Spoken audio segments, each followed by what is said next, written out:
Hi guys, it's John here again, Tameside Handyman.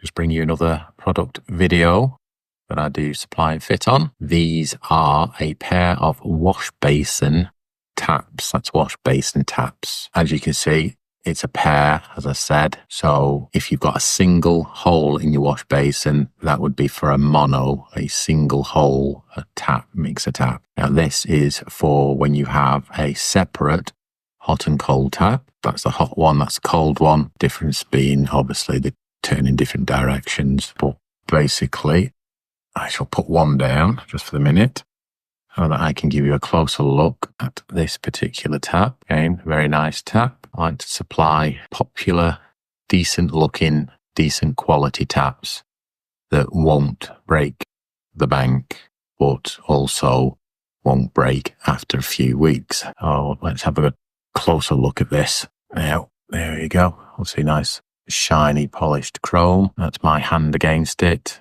for some kind of reference on height, but the dimensions are on the website, which is handymantameside.com. If you're not already on there, that's the front, it's underneath, and obviously it's a quarter turn, which as it says, you just turn it a quarter turn to turn it on. As I've previously mentioned, just in case, basin taps for a pair. Okay, so for a supply and fit on these, go to my website if you're not already there. Go to the booking page. All the prices will be on there and updated. And see you in the next video. Thank you.